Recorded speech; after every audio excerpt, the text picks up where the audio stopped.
परमात्मा सर्वव्यापक है। परमात्मा सब दिशा उपदिशाओं से व्यापक है। संपूर्ण जगत बनाने से पूर्व यह विद्यमान था। वह सब पदार्थों के बीच में व्यापक है। वह जैसा इस समय सर्वत्र उपस्थित है, वैसा आगे भी रहेगा। वह सब तुम्हारे मुख आदि शक्तियों को धारण करता हुआ प्रत्येक पदार्थ में व्यापक होकर रहता है। यह आशय चतुर्थ मंत्र का है। सर्वतोमुख शब्द के दो अर्थ हो सकते हैं।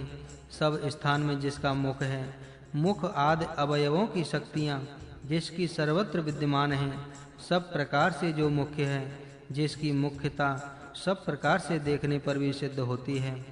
अथर्वशीर्षा उपनिषद में इसी मंत्र का एकोह देवः प्रदिशो अनुसर्वः ऐसा पाठ है।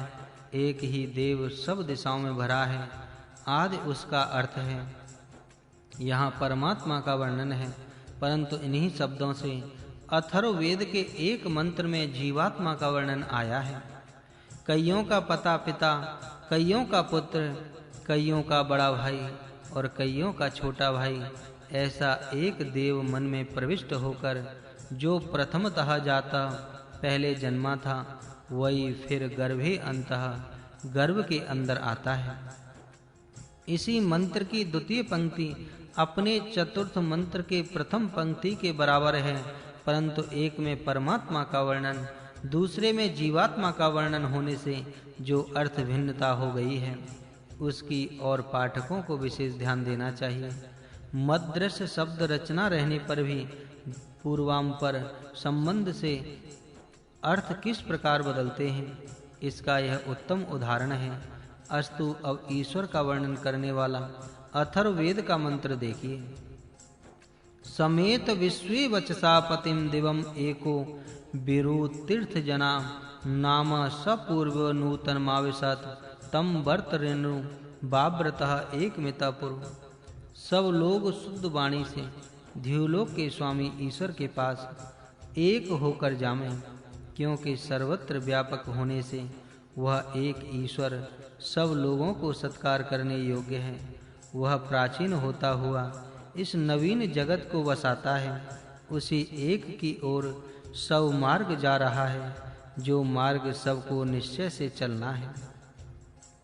सब मनुष्यों को पूजा करने योग्य जो एक ईश्वर हैं, उस परम ऐश्वर्य युक्त देवता की इन सूक्तों द्वारा पूजा करो। यह बलवान सिद्धियों से युक्त, अटल अनंत ज्ञानवान, सहन शक्ति से युक्त, विविध शक्तियों को प्राप्त करता है।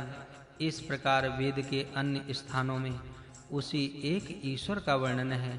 इन मंत्रों का इस चतुर्थ साथ विचार करना उचित है।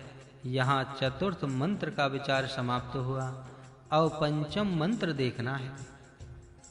परमेश्वर के 3 तेज और 16 कलाएं, जिसके पूर्व कुछ भी नहीं बना था, परंतु जिसने सब कुछ बनाया, ऐसा जो 16 कलाओं और 3 तेजों का धारण करने वाला परमात्मा है, वह प्रजा के साथ रहने वाला, प्रजाओं का सच्चा पालक है। यह आशय पंचम मंत्र का है। इसी मंत्र के अन्य पाठ वेदों का यहाँ प्रथम विचार करना चाहिए, जिससे बड़ा अन्य कोई भी नहीं है और जो सब भुवनों में प्रविष्ट हुआ है। वह प्रजा पालक परमात्मा अपनी प्रजाओं के साथ रमता हुआ 16 कलाएं 3 तेजों को धारण करता है। इसका अर्थ मंत्र 3 के स्पष्टीकरण में पहले दिया गया है, जिससे दूसरा और जिससे बड़ा कोई भी नहीं, तथा इस प्रकार एक ही अर्थ बताने वाले पाठ भेद अनेक हैं। दूसरे चरण के पाठ भेद निम्न प्रकार के हैं।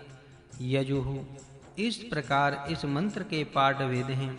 प्रायः सब पाठ भेद एक ही मूल मंत्र के अर्थ को विशेष खोलकर स्पष्ट कर रहे हैं। यह बात यहाँ स्पष्ट होती है।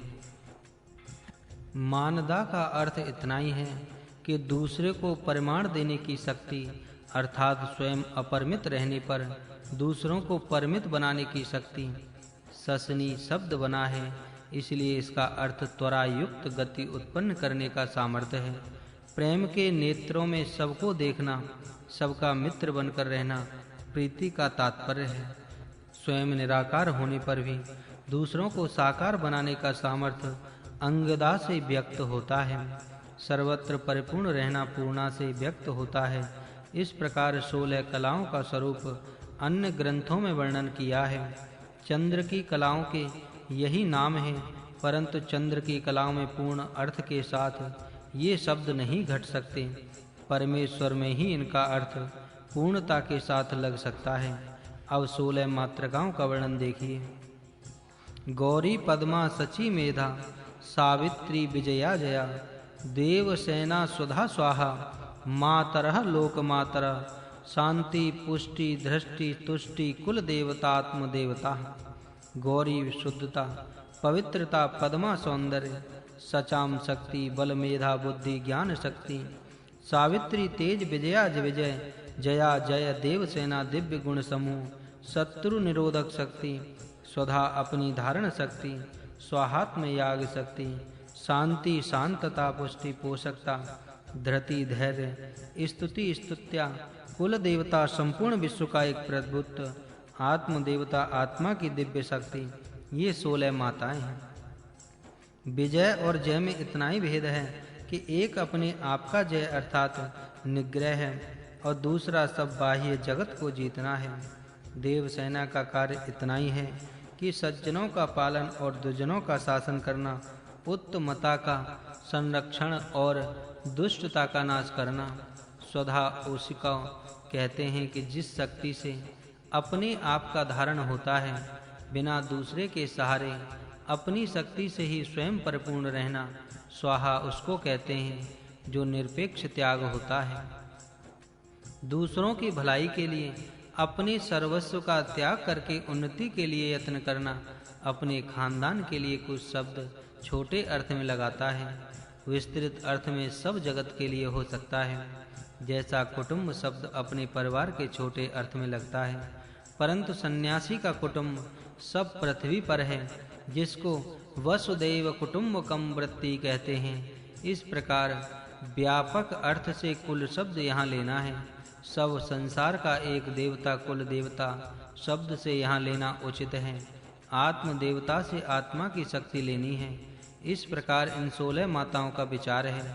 परमात्मा को जगत की माता कहा जाता है, इसलिए वे 16 मातृवाचक शब्द उस जगन माता के गुण दर्शाते हैं। ऐसा मानना अनुचित नहीं होगा। यहाँ तक जो 3 गुण आए हैं, उनकी परस्पर संगति हो सकती है या नहीं, इसका विचार करने के लिए निम्न कोष्टक तैयार किया गया है। गौरी पद्मा सची मेधा उक्त शब्दों का परस्पर संबंध परमात्मा देव पूर्ण अमृत का दाता होने से श्रद्धा के लिए योग्य है।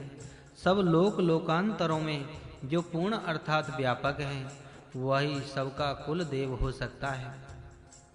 मंत्रों से उस ईश्वर की श्री अर्थात शोभा की स्तुति करनी है। वीर से धैर्य की धारणा होती है, पृथ्वी से आह्लाद होता है।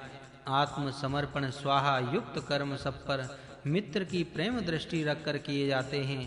प्राण से ही रति अर्थात रममाण होना और स्वधा अर्थात अपनी धारणा होती है। वायु का नाम मरुत और मर्तों के गण का ही देवों को सेना है। देव सेना तेजस्वी होती है। इंद्रियों के निग्रह से तुष्टि जय होता है। तप अर्थात सहन शक्ति से विजय सन्मार्ग प्राप्त होता है। सविता सूर्य के तेज से ही चंद्र प्रभा अग्नि का तेज उत्पन्न होता है। मेधा अर्थात धारणा युक्त बुद्धि से मन का सार अमृत ज्ञान का संबंध सनातन है। अन्न से युक्त पोषण शक्ति होती है। जल से पद्म अर्थात कमलों की उत्पत्ति, सब प्राणियों के अंगों की उत्पत्ति होती है। आकाश में गति और शुद्धता अथवा तेज का होना संभव है। इस प्रकार इन सब का परस्पर संबंध दिखाई देता है। कईयों का संबंध स्पष्ट है, परंतु कईयों में कड़ी छानबीन से देखना पड़ता है। पाठकों को सोचना चाहिए और निश्चित करना चाहिए कि किस शब्द के साथ संबंध है। कई शब्दों के विषय में अब तक मुझे भी संदेह है। इन शब्दों का परस्पर संबंध देखने से ईश्वर की 16 कलाओं की कल्पना हो सकती है। 16 कलाओं में विषय के वेदों में किसी स्थान पर वर्णन देखने में नहीं आया, परंतु 16 शब्द का प्रयोग निम्न प्रकार बहुत थोड़े स्थानांतर पर आया है। नियम उपनियमों के अनुसार चलने वाले 16 कलाओं से युक्त इंद्र और अर्थात परमेश्वर के लिए स्तुति है। वज्र धारण करने वाले 16 कलाओं से युक्त इंद्र सुख प्रदान करें। जो अकेला हम सब का द्वेष करता है उस पापी का नाश करें।